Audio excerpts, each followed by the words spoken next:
इडली बनाने वाली बीवी। कांचीपुरम में रहने वाला वेंकट अपनी पत्नी मीना कुट्टी के साथ रहा करता था। साउथ के अन्ना के नाम से उसकी जमी हुई इडली की दुकान थी, जहां लोग उसके हाथों की बनी इडली खाने की खातिर दूर दूर से चलकर आया करते थे। इडली की दुकान से वेंकट को प्रतिदिन काफी कमाई होती थी। घर में हर तरह की सुख सुविधा और आर्थिक संपन्नता मौजूद थी। अयो मिनी अम्मा, कहाँ हो? तुम देखो, मैं घर आ गया। अयो, तुम आ गया जी। मैं तुम्हारे वास्ते पानी लेकर आती है।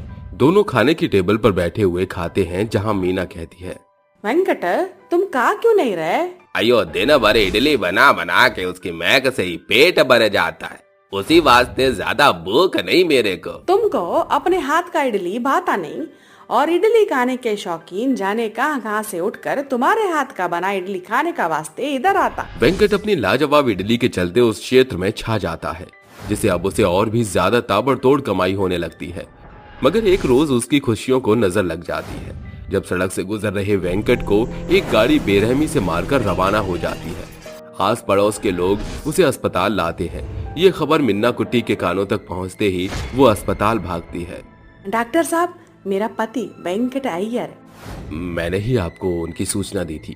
देखिए, सड़क दुर्घटना में आपके पति के पैरों के टखनों की हड्डियां एकदम टूट फूट हो चुकी हैं। अब उनके पैरों में चल सकने की जरा भी जान नहीं बची। कुछ कहा नहीं जा सकता। शायद अब वो जीवन भर अपंग भी रह सकते हैं। ये दुखद खबर सुनकर मीना कुट्टी स्तब्ध रह जाती है और आंसुओं से भर जाती है। पति के इलाज में वो भरसक प्रयास करते हुए तमाम जमा पूंजी फूंक देती है, जिसके चलते अमीरी फकीरी में बदल जाती है। उसके घर के हालात बद से बदतर होते चले जाते हैं। तभी उसे एक फोन आता है।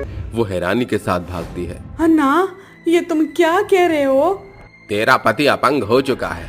अब तो वो इडली की दुकान लगाने से तो रहा, तो ऐसे में मेरी दुकान का किराया कैसे निकलेगा? अन्ना, ये इडली की दुकान मेरे पति की खातिर उसकी जीवनी है। उसे मेरा कोई लेना देना नहीं। धनी राम पॉकेट में कुछ नहीं करता, सब रोकड़ा के वास्ते करता है।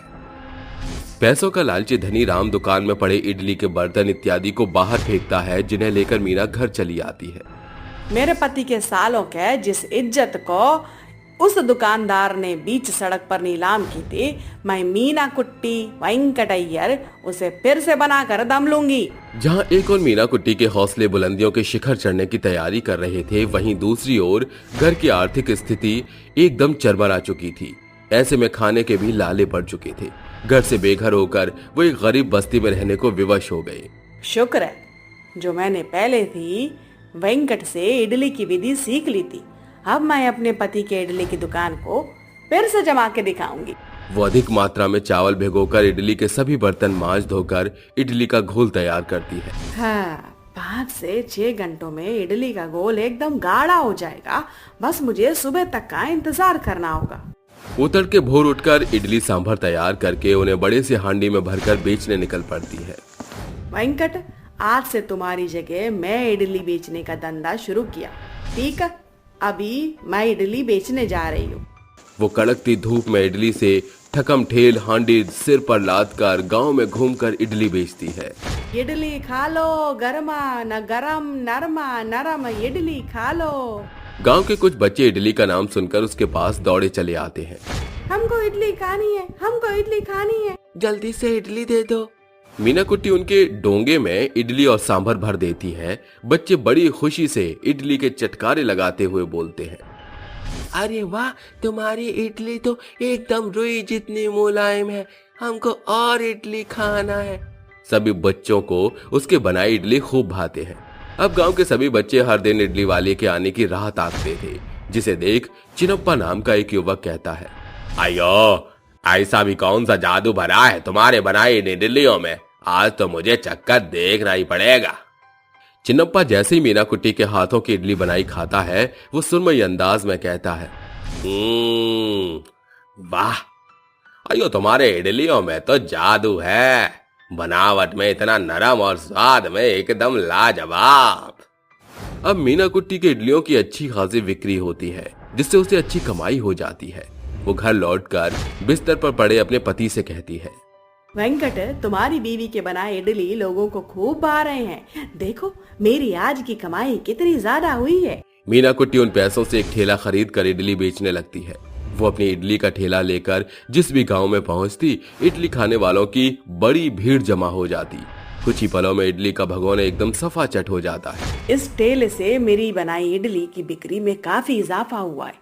बने हुए इडली की खपत घटते ही मुझे घर नहीं लौटना पड़ता, बल्कि मैं ठेले पर और ज्यादा इडली बनाकर बेच पाती हूँ। तकरीबन 1 महीना बीत चुकने पर मीना कुट्टी इडली की बिक्री से हुए बचत को जोड़कर कहती है, अब मेरे पास इतनी जमा पूंजी जुड़ चुकी है कि मैं मेरे पति की इडली की दुकान फिर खोल पाऊं। मीना कुट्टी दुकानदार को पैसे थमाकर नए सिरे से वही इडली की दुकान खोलती है। इडली खा लो। घंटों राह ताकने के बाद उसकी दुकान पर इक्के दुक्के लोग इडली खाकर चले जाते हैं।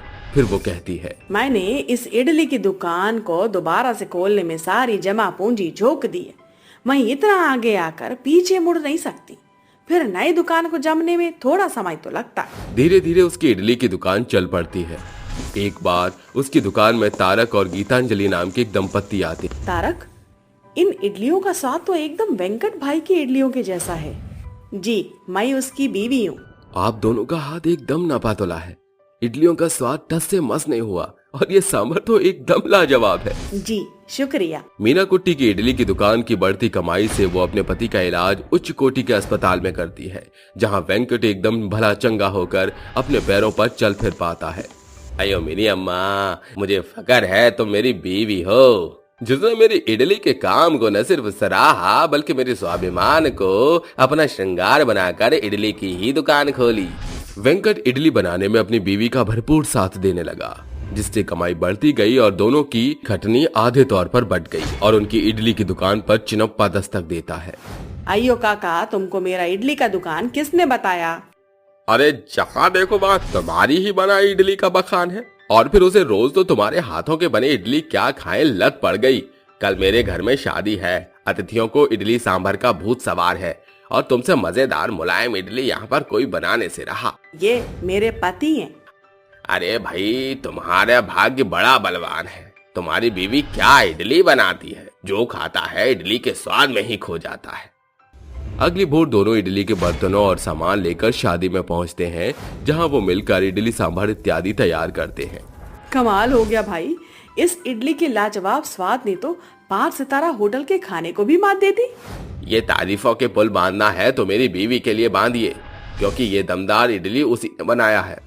अंत में उनकी इडली की दुकान पर पुराने और नए ग्राहक का जमावाड़ा लग जाता है। साथ ही अब उनकी इडली को शादी पार्टी में भी पहचान मिलने लगती है, जिससे उन्हें खूब सारा मुनाफा होता है और अच्छे दिन फिर लौट आते हैं। वो इडली की दुकान के बलबूते पर दुकान और मकान पक्के तौर पर अपने नाम कर लेते हैं। घमंडी टीचर और अत्याचार। होशियारपुर में चंपक नाम का एक टीचर आया हुआ था।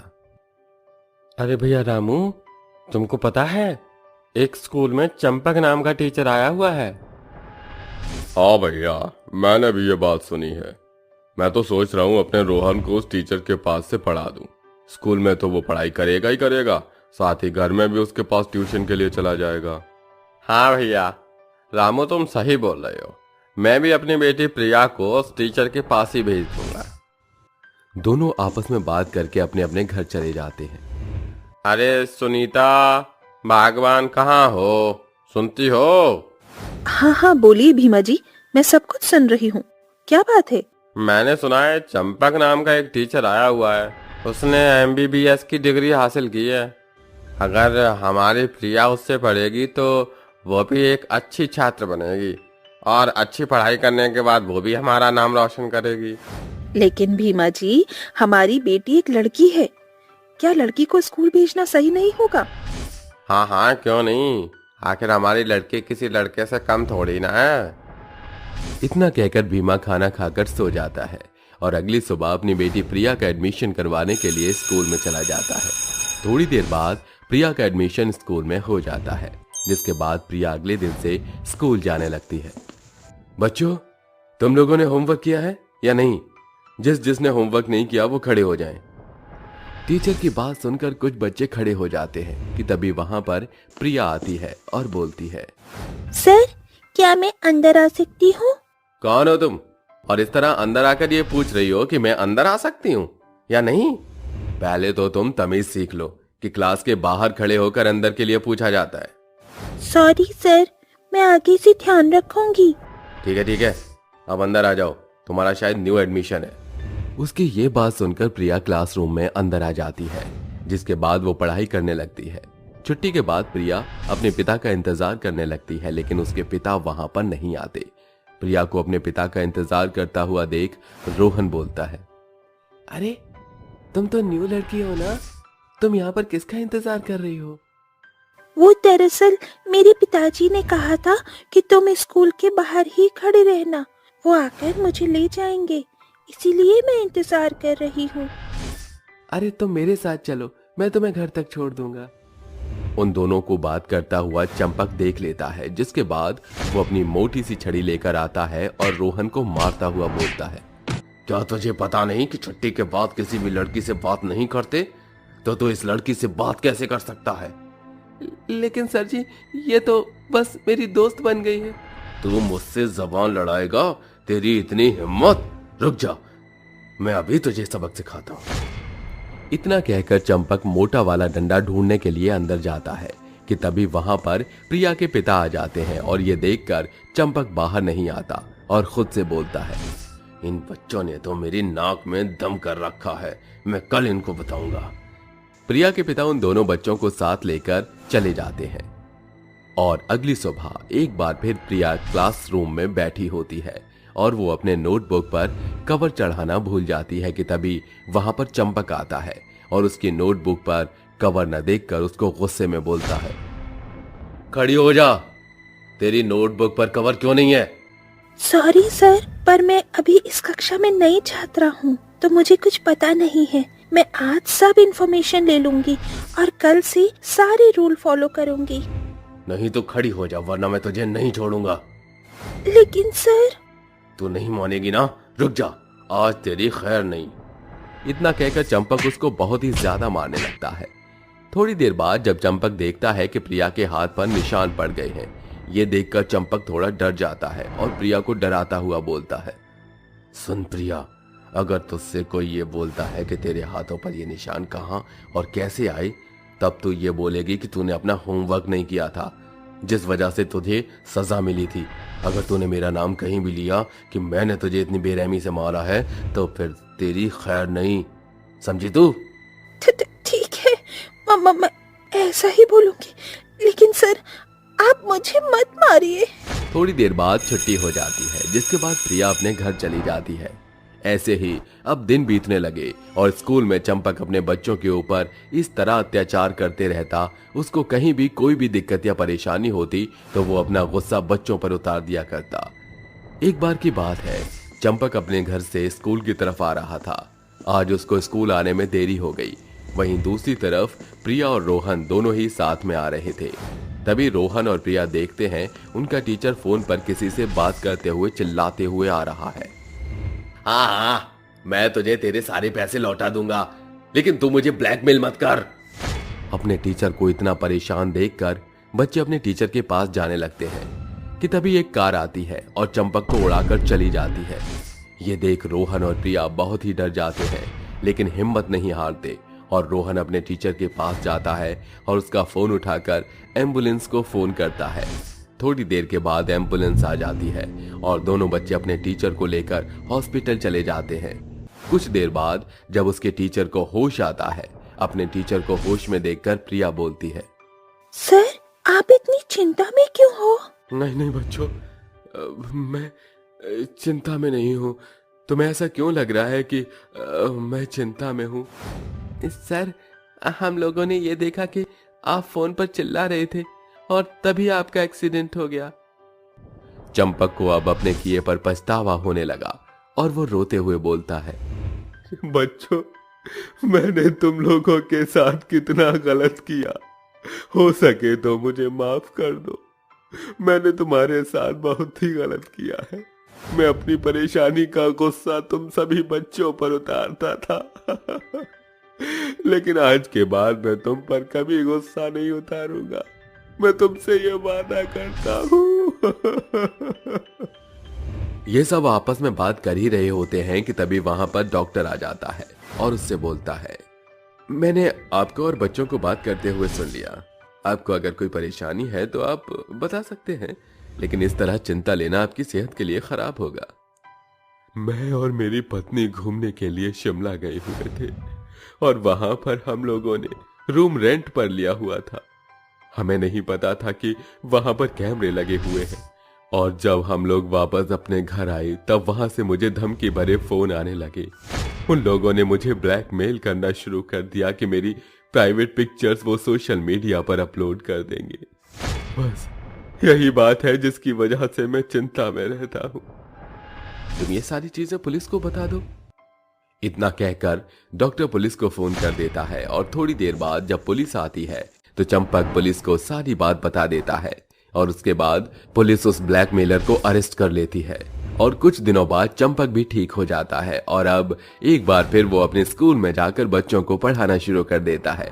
लेकिन इस बार चंपक का बच्चों के प्रति व्यवहार गुस्सैल और मारपीट वाला नहीं, बल्कि एक शांत स्वभाव वाला था। भुट्टे बेचने वाली चुड़ैल माँ बेटी। मानसून का महीना अपने उफान पर था। आसमान काले बरसाती बादलों से पूरे तौर पर घिरा हुआ था। सड़कें एकदम वीरान पड़ी थी। उस सड़क से मोहन नाम का एक शख्स गुजर रहा था। अरे ये सुहाना मौसम, खुला आसमान, ये कहाँ हम आ गए। आहा, इस ठंडी ठंडी हवाओं के बीच कितना मजा आ रहा है। वो चलते हुए कुछ कोस की दूरी को पार करता है कि तभी उसकी निगाह सड़क के मोड़ पर बैठी हुई एक भुट्टे वाली माँ बेटी पर चली जाती है। तभी हल्की बूंदाबांदी भी शुरू हो जाती है। अरे वाह, क्या मनोहर बेला है। बरसात में भट्टी के सिके भुट्टे खाए एक अरसा गुजर चुका है। आज तो मैं भुट्टे खाऊंगा। भुट्टे की सौंधी महक से मोहन भुट्टे वाली के पास आ खड़ा होता है, जब दोनों माँ बेटी भुट्टे सेक सेक कर इकट्ठे कर रहे थे। भुट्टे ले लो, भट्टी के सिके गर्मा गर्म, करारा भुट्टा खा लो। अरे ओ भुट्टे वाली, क्या भाव बेच रही हो ये भुट्टे? चुड़ैल नजरें उठाकर मोहन को निहारती है और कहती है, बड़ा सस्ता है बाबूजी, एक भुट्टा मात्र 2 रुपए में बेच रही हूँ। हाँ अच्छा, फिर तो 2 ही ठो भुट्टा दे दो। चुड़ैल भट्टी के लौ में हाथ डालकर भुट्टे सेकने लगती है, जिसे देख मोहन के तोते उड़ जाते हैं और उसके मन में शंका उठने लगती है। अरे ये भुट्टे वाली इस भट्टी में हाथ कैसे डाल रही है? और फिर इस दौर में इतने सस्ते भुट्टे कौन बेचता है? कुछ तो झोल है बाबा। फिर एकाएक मोहन की नजर चुड़ैल के उल्टे पैरों पर पड़ जाती है। अरे बाप रे, इसका मतलब मैं इस वक्त एक चुड़ैल माँ बेटी के भुट्टे खरीदने को खड़ा हूँ। अगर इन्हें मुझ पे शक हो गया तो ये मुझे मार डालेंगी। ये लीजिए बाबूजी, आपके भुट्टे 4 रुपए हो गए। मोहन जब जेब टटोलकर पैसे उसके हाथ में थमा देता है, उसी पल चुड़ैल और उसकी माँ एक भयानक अवतार धारण करके कहती है, क्या हुआ बाबूजी, आपने भुट्टे चखे नहीं? चुड़ैल, अरे मोरी मैया, अरे बचाओ। तुम्हें अब हम चुड़ैल माँ बेटी के कहर से कोई नहीं बचाएगा। भुट्टे खा, अगर मेरी मेहनत से पकाया ये भुट्टा जाया गया तो फिर मैं तेरा बुरा हश्र करूंगी। मोहन चुड़ैल की चेतावनी सुन भुट्टे खाने लगता है कि उसकी आंखें बोझिल होने लगती हैं, और चुड़ैल उसी पल उसे भुट्टे में बदलकर भट्टी में झोंक देती है। आहा, इन इंसानों को भुट्टे में बदलकर बड़ा मजा आता है। माँ, अभी तो रात का आधा पहर भी नहीं बीता, चलो और भुट्टा बेचते हैं। चुड़ैल भुट्टे बेचने का सामान बटोर कर एक नई शिकार की ताक में निकल पड़ती है, और वो एक गांव में दस्तक देती है जहां एक घर की बत्ती जल रही होती है। उस घर में अभी भी अंजोरा है, इसका मतलब इस गांव में कोई तो है जो इतनी रात भी जाग रहा है। चलो माँ, इन्हें अपने भुट्टों के जाल में फंसाते हैं। चुड़ैल की बेटी बुलंद आवाज में भुट्टे बेचने के लिए आवाज लगाती है। भुट्टे खा लो, गर्मा गर्म करारे भट्टी के सिके भुट्टे खा लो। तभी उस घर में खटपट होती है और दरवाजा खुल जाता है। एक नन्हा बच्चा चिंटू उनकी ओर दौड़ा चला आता है। चिंटू, रुक जा बेटा, इतनी तेज दौड़ना अभी तेरे खातिर सही नहीं। अभी तो बीमारी के बिस्तर में पड़ा है, क्या चाहिए? अरे बहन जी, लगता है आपके बच्चे को भुट्टे की भूख है। हाँ माँ, मुझे ये दानेदार भुट्टे खाने हैं। चिंटू, जिद नहीं करते, अभी तेरी तबीयत ठीक नहीं है। ये मकई के दाने तेरे पेट की परेशानी को और बढ़ा देंगे। ये औरत मेरा बनता काम बिगाड़ देगी, मुझे इसकी दुखती रख परवार करना होगा। अरे बहन जी, ये सब तो कहने कहलाने की बातें हैं, क्या पता इस भुट्टे को खाकर आपका बेटा एकदम टनाटन हो जाए। अच्छा ठीक है, एक भुट्टा दे दो। भूखा चिंटू चुड़ैल के भुट्टे खाने लगता है। उसी पल उसकी आंखें बेतहाशा भारी होने लगती हैं। चिंटू जमीन पर चित होकर धम से गिर पड़ता है। चिंटू बेटा उठ जा, देखा कहा था ना मैंने कि सब कुछ तुम्हारे इन भुट्टों के चलते हुआ है। चुड़ैल और उसकी बेटी उसी पल अपने भयानक बेच में आ जाते हैं। अरे माँ देखो तो हमें ऐसे देखकर इसकी आंखें कैसी चौड़ी हो गई। क्यों री मुझे फटकार लगा रही थी, अब तू भुगतेगी, बुरा अंजाम भुगतेगी। चुड़ैल चिंटू को भुट्टे में बदलकर सरोजा से कहती है, अगर तुझे अपने बच्चे की जान प्यारी है तो खा इस भुट्टे को, वरना मैं इसे भट्टे में जल रहे लपटों के हवाले कर दूंगी, फिर तेरा चिंटू कभी नहीं लौटेगा। नहीं नहीं भगवान के लिए ऐसा मत करो, मैं तुम्हारे आगे हाथ जोड़ती हूँ। भगवान से हमारा 36 का आंकड़ा है, समझी? हम सिर्फ शैतान की पुजारन हैं। अरे ओ दुष्ट औरत, ज्यादा बकैती ना कर वरना। सरोजा जैसे ही चुड़ैल के भुट्टे को खाती है, छलाइन चुड़ैल उसे भुट्टे में बदल देती है। माँ ये बुर्बक इंसान कितनी जल्दी मोह माया में फंस जाते हैं। हाँ मेरी लल्ली, ये मकई के दाने हमारा हथियार हैं, जिससे हम इन इंसानों का शिकार कर पाते हैं। सरोजा चिंटू के लापता होने के चलते अगले दिन गांव के प्रत्येक घरों में सनसनी छा जाती है। सभी मिलकर थाने में रिपोर्ट दर्ज करा आते हैं। जानत हो बिनामल, पुलिस को वहीं तलक कोनो पुख्ता सबूत हाथ नहीं लगा। जाने काहे हमके ता ई दूत भूत के खेल लागत है। इसकी गुंजाइश क्या है? देखे नहीं, गांव के पूरे मैदान में विचित्र पैर के छाप पड़ल हैं और ही कुछ मकई के दाने भी गिरे हैं। एका तो एक है मतलब है कि कातिल कोनो भुट्टे वाली है, अब वो इंसान है कि हैवान ही तो राम जाने। ये गांव अब चुड़ैल के भूतिया भुट्टे बेचने का अड्डा बन जाता है। चुड़ैल हर शाम आती है और कईयों को अपने भुट्टे खिलाकर मार डालती है। ये खबर हवा की तरह पूरे गांव में फैल जाती है। लोगों का ये गायब हो जाना एक मुद्दा बन गया है। आप में से किसी को किसी भी जन पर अंदेशा है तो बेझिझक बताइए। हुजूर, हमरे शक के दायरे में उ भुट्टे बेचे वाली माँ बेटी हैं। काहे कि जौन इंसान का भुट्टा खाते ससुरा उहे लापतागंज पहुँच जात है। मुग्धा सही कह रही है प्रधान जी, वो भुट्टे वाली का चाल चलन वेशभूषा साधारण इंसान से एकदम परे है, जैसे वो हमारे बीच की ना हो। इसका एक ही उपाय है, बाबा बीकानेर। सभी मिलकर बाबा की गुफा में आकर उसे सारा वृतांत बताते हैं, जिसके बाद बाबा कहते हैं, आई लाइक इट। अरे बाबा तो अंग्रेजी बोलत हैं, लागत है बाबा विलायती हैं। बाबा अंतर्ध्यान होकर आपने क्या देखा? वही है, वो दोनों चुड़ैल हैं, मगर घबराओ नहीं बच्चा। इसके बाद बाबा मंत्रों द्वारा चुड़ैल और उसकी बेटी को बुलाते हैं। बता पॉपकॉर्न वाली चुड़ैल लोगों को क्यों मार रही है? माँ ये बाबा तो ढोंगी है। अरे ओ ब्लैक टाउन के चिकने बाबा, मुझे गुस्सा मत दिला, वरना तेरा हश्र बाढ़ के भुट्टे से भी दुगना होगा। क्या तीखी मिर्ची है, बाबा बीकानेर तुझे गुलाम बना कर रखेगा और तू मुझे बरसात में भुट्टे खिलाएगी। I like it. ये चिमरकी बाबा तुम्हारे सामने मुझे छेड़ रहा है और तुम गांव वाले भूत बनकर खड़े देख रहे हो। चुड़ैल और उसकी बेटी अचानक से बाबा पर वार करती है। बेकार है बाबा तुझ पे, एक नन्ही सी जान ने तुम्हारा तख्ता पलट कर दिया। ए मिनी चुड़ैल, अपनी गज भर की सड़ी जुबान को लगाम दे। मैंने तो सोचा था कि प्यार से मामला निपट जाएगा, मगर अब मार होगा, क्योंकि लातों के भूत बातों से नहीं मानते। किसको पड़ेगी लात और किसका फूटेगा कदुआ, ये तुझे मैदान में उतरने पर पता चलेगा। उसी पल चुड़ैल और बाबा में घमासान युद्ध छिड़ जाता है। शांत माहौल तबाही के मंजर में बदल जाता है, जिसे देख सभी अपनी जान बचाने की खातिर इधर उधर दुबक जाते हैं और बाबा चुड़ैल और उसकी बेटी को एक बोतल में कैद कर लेता है। बीकानेर बाबा की जय हो। बाबा, आज अगर आप नहीं होते तो वो चुड़ैल माँ बेटी हम सभी को भुट्टे बना चुकी होती। खतरा टल चुका है, अब आप सभी का जीवन सुरक्षित है। और इस तरह चुड़ैल और उसकी बेटी के खात्मे के साथ भूतिया भुट्टों का सिलसिला सदा के लिए टल जाता है। मगर जब भी उस गांव के निवासी भुट्टे देखते तो उन्हें चुड़ैल के खूनी भुट्टों का खौफ अंदर तक झकझोर कर रख देता था। जादुई हीरे का घर और पेड़। ये कहानी है लक्ष्मीपुर गांव की, जहां रिहान धनी राम सेठ के यहाँ पर नौकरी करता था। वो दिन रात मेहनत करता था और बदले में उसे रूखी सूखी रोटी ही मिलती थी। धनी राम खुद कुछ काम नहीं करता था, पर रिहान से हद से ज्यादा काम करवाता था। गाय को घास डालना और उसके बाद खेत से चारा लेकर आना, सारा दिन इधर उधर बस रिहान काम ही करता था और धनी राम कुछ भी काम नहीं करता था। सेठ, मैं इतना काम करता हूँ और उसके बाद भी मुझे ताने ही सुनने को मिलते हैं। अगर मैं कहीं और इतना काम करता तो बहुत अमीर हो जाता।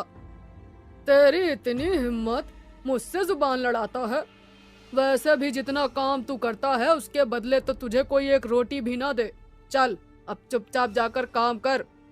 रिहान और सेठ धनीराम की ये बात उसका दूसरा नौकर सुन लेता है तो वो सेठ से कहता है, सेठ जी, आप सच में कमाल हो। आपने रिहान के बाप की सारी संपत्ति छीनकर उसे अपना नौकर बना लिया। क्या दिमाग पाया है आपने, और उसे जिंदगी भर के लिए गुलाम भी बना लिया। अरे इसका बाप पागल था, पागल। मुझे समझ ही नहीं पाया कि मैं उसकी जायदाद हड़पना चाहता हूँ और मैंने चालाकी से सारी जायदाद अपने नाम करा ली और अब मैं मजे से रहता हूँ, वरना एक समय था जब मुझे इसके बाप की गुलामी करनी पड़ती थी। साहब, सच में तुम बहुत तेज हो। दूसरी तरफ रिहान उदास बैठा अपने मन में कहता है, पता नहीं ये धनीराम मुझसे क्या चाहता है। पूरा दिन इतना काम करने के बाद भी मुझे ताने देता है। मुझे यहाँ से कहीं और चले जाना चाहिए और काम करना चाहिए जिससे मैं अपनी जिंदगी अच्छे से जी सकूं। रिहान बैठकर रो रहा था, तभी वहाँ पर एक बूढ़ी औरत आती है। क्या हुआ बेटा, रो क्यों रहे हो? दादी, मैं एक सेठ के यहाँ पर इतना काम करता हूँ, फिर भी सेठ मुझे ताने ही देता है। अरे बेटा, वो कोई सेठ नहीं है, बल्कि उसने तेरे बाप की संपत्ति पर कब्जा किया था।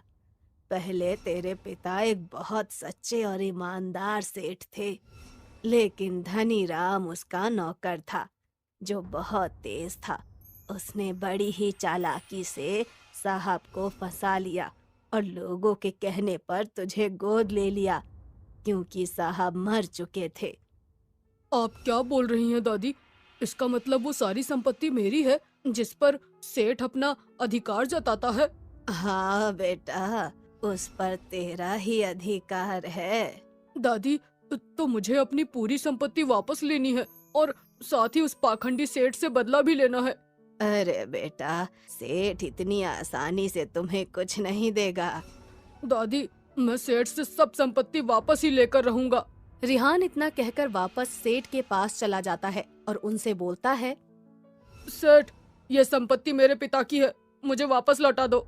अच्छा, तेरे पिता की संपत्ति? ठीक है, मैं तुझे दे देता हूँ। रुक, अभी सारे पेपर लेकर आता हूँ। तभी सेठ अपने दूसरे नौकर को इशारा करता है और रिहान को दबोच लेता है और रिहान की बहुत पिटाई करता है। फिर उससे कहता है, बस यही संपत्ति थी तेरे बाप की, जा ले जा और निकल यहाँ से। तू मुझ पर बोझ के अलावा और कुछ भी नहीं है, भाग यहाँ से। रिहान अपने पिता की पेटी लेकर रोता हुआ चला जाता है और जंगल में झोपड़ी बना लेता है। वो फिर उस पेटी को खोलकर देखता है तो उसमें बस पत्थर के छोटे छोटे टुकड़े रखे हुए थे। ये सब क्या है? मेरे पिताजी ने पत्थर उठाकर क्यों रख रखे थे? अब मैं इनका क्या करूँगा? फिर रिहान गुस्से में एक पत्थर को पेड़ पर मारता है। पत्थर टूट जाता है और उसमें से हीरा निकलता है। रिहान उठकर हीरे को देखता है और उसे हाथ में उठा लेता है। अरे ये क्या? इन पत्थरों के अंदर तो हीरे हैं। चलो मैं इस हीरे को जमीन में छुपा देता हूँ, बाकी के हीरे गांव से बाहर जाकर बेच दूंगा। फिर रिहान वो हीरे जमीन में दबाकर सो जाता है। अगली सुबह वो देखता है कि जहाँ उसने हीरे को दबाया था वहाँ पर एक पेड़ निकल आया है, जिसे देखकर रिहान बहुत हैरान हो जाता है। ये क्या? मेरे हीरो से हीरे का पेड़ बन गया? ये कैसे हुआ? मुझे कुछ समझ नहीं आ रहा। फिर शाम को देखते ही देखते पेड़ बहुत बड़ा हो जाता है और जादुई हीरे के पेड़ पर बहुत सारे हीरे लटके हुए होते हैं। ये तो सच में जादू जैसा है, लेकिन ये हुआ कैसे? फिर रिहान सारे पत्थरों को तोड़कर हीरे निकाल लेता है और उनको जमीन में दबा देता है। अगले दिन हीरे के बहुत सारे जादुई पेड़ हो जाते हैं और ये देखकर रिहान बहुत खुश हो जाता है। लेकिन वो देखता है कि एक पेड़ पर कोई भी हीरा नहीं था। फिर रिहान उस पेड़ के पास जाकर बोलता है, बाकी सभी पेड़ पर तो हीरे लगे हुए हैं, पर तुम पर कोई हीरा क्यों नहीं है? फिर जादुई पेड़ रिहान को बोलता है, ये सब जादुई पेड़ मेरे ही थे और मैं इन सब का मालिक हूँ। तुम्हारे पिता बहुत अच्छे इंसान थे, उन्होंने मेरी मदद की थी जिससे मैंने उनको ये हीरे दिए थे। और वो तुम्हारी तरह एक ही दिन में बहुत अमीर हो गए। फिर धनी राम ने उन पर चोरी का इल्जाम लगाया और चुपके से उनका कत्ल कर दिया और पूरी संपत्ति पर अपना कब्जा कर लिया। पर मुझे तो हीरे की जगह हीरे के पत्थर मिले हैं। हाँ, मेरे सामने जादुई पेड़ किसी गलत हाथ में ना चला जाए, इसीलिए मैंने अपने पेड़ को फिर से पत्थर बनाकर तुम्हारे पिता की पेटी में कैद कर दिया था। धनी राम ने जादुई हीरे के पेड़ों को बहुत खोजा, लेकिन वो ढूंढ नहीं पाया। आज ये पेड़ तुम्हें विरासत में मिले हैं और अब तुम्हें किसी चीज की कमी नहीं होगी। तुम्हारे पिता की अच्छाई का परिणाम तुम्हें मिलेगा। आपका बहुत बहुत शुक्रिया जादुई हीरे के पेड़। फिर रिहान को अचानक अमीर होते देखकर धनी राम चिंतित हो गया। उसे उसका किया सब कुछ याद आ गया कि कैसे रिहान के पिता अमीर हुए थे और कैसे उसने उसका कत्ल किया था। फिर वो अपने नौकर से बात करता है। देखो, जैसे हमने रिहान के पिता को मार दिया था, ऐसे ही रिहान को भी मारना होगा, वरना वो हमारी सारी बातें सबको बता देगा और हमें गांव वाले गांव से निकाल देंगे। फिर वो लोग रात में रिहान को मारने उसके घर जाते हैं, लेकिन वो ये देखकर बहुत आश्चर्यचकित हो जाते हैं कि रिहान की झोपड़ी एक हीरे का घर बन चुकी थी, जिसमें सारी चीजें हीरे की थीं। ये देखकर सेठ बोलता है, बेटा तो बाप से भी आगे निकल गया। इसने तो पूरा हीरे का महल ही बना लिया। मुझे ये हीरे का घर भी चाहिए। इसके लिए मुझे कुछ भी करना पड़े, मैं करूँगा। तभी सेठ का एक आदमी बोलता है, जैसे कि पिता को जादुई हीरे के पेड़ ने अमीर बनाया था, ऐसे ही इसे भी जादुई हीरे के पेड़ ने हीरे का घर दिया होगा। क्यों ना हम पेड़ को ही उखाड़ लें। तुम सही बोलते हो, चलो इन जादुई हीरे के पेड़ों के पास चलो। लेकिन जैसे ही धनी राम हीरे के पेड़ के पास जाता है तो उसकी शाखाएं धनी राम को पकड़कर हवा में लटका देती हैं और जादुई हीरे का पेड़ उससे कहता है, धनी राम, तुम बहुत लालची हो। तुमने लालच के मारे अपने ही मालिक को मार दिया और उसके बेटे को एक मजदूर से भी बुरी जिंदगी जीने को दी। तुझे इसकी सजा मैं ही दूंगा। तेरे लालच का अंत मैं करूंगा। फिर जादुई हीरे का पेड़ ये कहकर अपनी शाखाओं से धनी राम का गला दबाने लगता है, जिससे धनी राम मर जाता है और बाकी लोग वहां से भाग जाते हैं। उसके बाद रिहान अपने जादुई हीरे के घर में खुशी खुशी रहता है और दूर दूर से लोग उसके हीरे के घर को देखने आते हैं। रिहान भी अपने बाप की तरह बहुत ही दयालु स्वभाव का था और हमेशा लोगों की मदद करता था। अपने जादुई हीरे के पेड़ से रिहान सबकी मदद करता है। चुगलीखोर सास। अरे ललिता, एक कटोरी शक्कर मिलेगी क्या? तुझ जैसे कड़वे करेले को शक्कर की क्या जरूरत पड़ गई? जब मुंह खोलेगी उल्टा ही बोलेगी। तो मुझे ताने क्यों कस रही है? तो ने शिल्पा के आगे मेरी जितनी तारीफ की है ना, सब बता दिया उसने मुझे। तो उस चुगलखोर ने तुझसे चुगली की है? इस मोहल्ले के अव्वल दर्जे की चुगलखोरनी तो तू है। होशियारपुर में रहने वाली चुगलखोर कोकिला का एक ही पेशा था, लोगों की चुगलियां करना। शिल्पा को आता देख वो कहती है, मुझसे पंगा लेना इसको बहुत भारी पड़ेगा, अभी मजा चखाती हूँ। कोकिला, अब कौन सी नई खिचड़ी पका रही है अपने दिमाग में? मैं सिर्फ आने वाले भूकंप को भांपने की कोशिश कर रही हूँ। वो कैसे भला? भगवान झूठ न बुलवाए। वो देखो, सामने से भारी भरकम शिल्पा रानी आ रही है। आज तुम्हारे घर के कुर्सी सोफे में से एक आधा तो लंगड़ा होकर ही रहेगा बेचारा। कल शर्मा जी ने अपने घर नई कुर्सी मंगवाई थी। ये हथनी जैसे ही कुर्सी पर बैठी, कुर्सी से चर्र की आवाज के साथ बेचारे का अंतिम संस्कार हो गया। आगे तुम खुद ही समझदार हो। मैं तो चली। चुगलखोर कोकिला की बात ललिता के मन में घर कर जाती है। अरे ललिता, हम तोहरे पास ही आवत रहे। चलो भीतर चलकर बतियाते हैं। कहीं ये बुलडोजर सच में सोफा तोड़ कर गई तो? ना ना ना ना ना। अरे तुम किवाड़ पर तो ऐसन खड़ी हो जैसे दुआर छिकाई मांगत हो। अपना ये भड़कीला थुलथुला शरीर लेकर चलती बन यहाँ से। जाने किस मूर्ख चंद ने तेरा नाम शिल्पा रख दिया। बस बहुत खिल्ली उड़ा ली तू हमरी। हम खाते पीते घर के हैं, तुम्हारी जैसी चिमखरी नहीं। एक जोरदार आंधी चली तो लापतागंज पहुंच जाओगी। दोनों के बीच घमासान भिड़ंत छिड़ जाती है। दूर खड़ी कोकिला ये देखकर कहती है, ये चलचित्र देखकर तो मजा ही आ गया। मैं कोकिला हूँ, अपनी मीठी बोली से घर बना भी सकती हूँ और बिगाड़ भी। ठुमकते हुए कोकिला घर पहुँचती है, जहाँ उसका बेटा कहता है, आप किसकी चुगली करके आ रही हैं आप? बोलो भला, मैं कोई कैकई मंत्रा हूँ जो चुगलखोरी करूँगी? माँ, आपकी ये मंद मंद मुस्कान साफ बयान कर रही है कि आज फिर आपने मोहल्ले में झगड़े करवाए हैं। क्या मिलता है आपको ऐसा करके? बड़ा मजा आता है। जब तक मैं इनकी चुगली ना कर लूं, मेरे पेट का पानी नहीं बचता। आपकी चुगली करने की आदत एक दिन आपको दलदल में डुबो देगी। संकल्प ये बोलकर अपने दफ्तर के लिए रवाना हो जाता है, जहाँ वेदिका उसकी आंखें मूंदती है। आज ये लुका छिपी का खेल क्यों?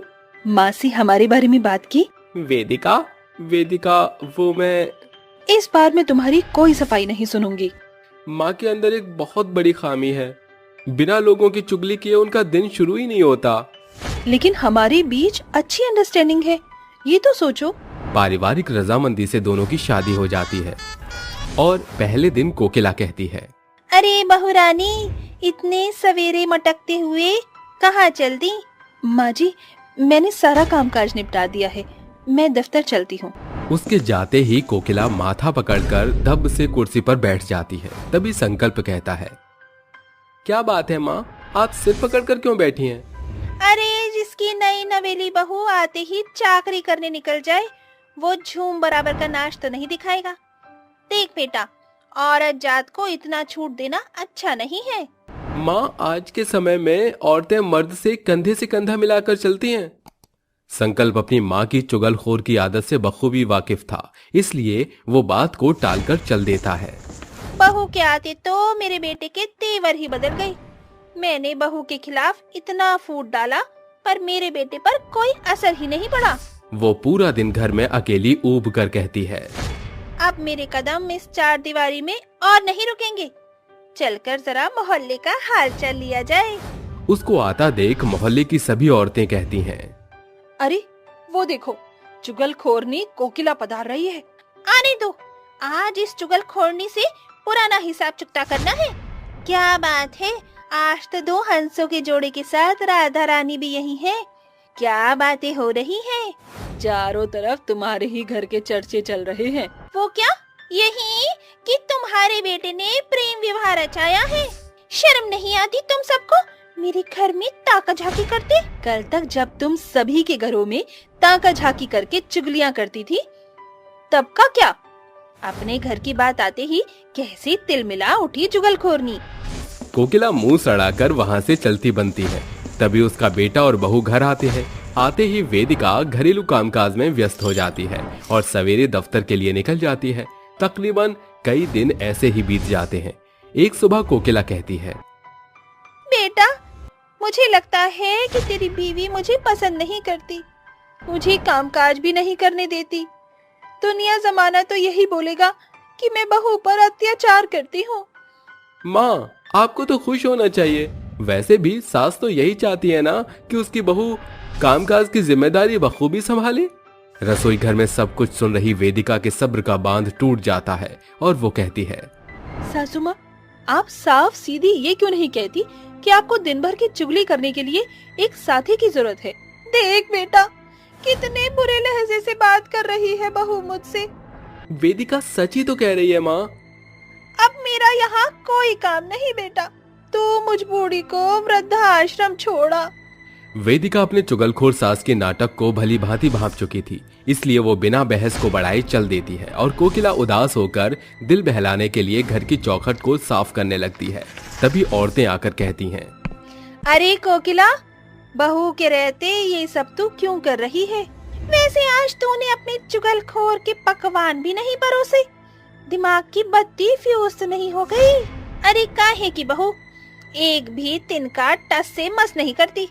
नौकरों की तरह मुझ बुढ़िया पर सारा कामकाज छोड़कर चल देती है मजे मारने। सभी चुगलखोर कोकिला की बातों में आ जाती हैं और अब हर दिन कोकिला उनके आगे अपनी बहू की चुगली करने लगी थी।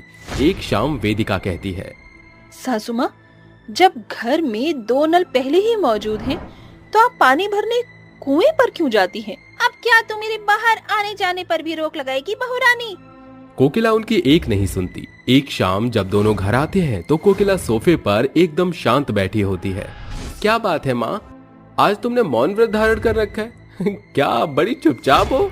संकल्प, जब से हम आए हैं सासू माँ सिर्फ सर ही हिलाई जा रही हैं। कोकिला खराश करती हुई अपने गले की तरफ आवाज न निकालने का इशारा करती है। अरे आपके गले से आवाज नहीं निकल रही? मैंने आपको पहले ही समझाया था कि चुगलखोरी के चक्कर में रहना छोड़ दीजिए। काश कि आपने मेरी जरा भी सुनी होती। फिर वेदिका अपनी सास के लिए काढ़ा बनाकर ले आती है। माँ जी, इस गर्मा गर्म काढ़े को पीजिए, इससे आपका गला सवेरे तक एकदम खुल जाएगा। वेदिका पूरी रात अपनी सास की सेवा करती है और सवेरे कोकिला कहती है, बहू, माँ जी, आपको कुछ चाहिए क्या? बहू, अपनी चुगलखोर सास को माफी दे दो। मैंने हमेशा सभी की चुगली की और सबका घर बिगाड़ा। माँ जी, इंसान की जुबान एक कटार के जैसे है जो घर बनाने से ज्यादा बिगाड़ती है। ये हमारे हाथ में है कि हम अपनी जुबान का कैसे इस्तेमाल करते हैं। अब मैं किसी की चुगली नहीं करूंगी। दोनों सास बहू के बीच की दरार भरने के साथ उनमें सुलह हो जाती है और दोनों हंसी खुशी रहने लगती हैं।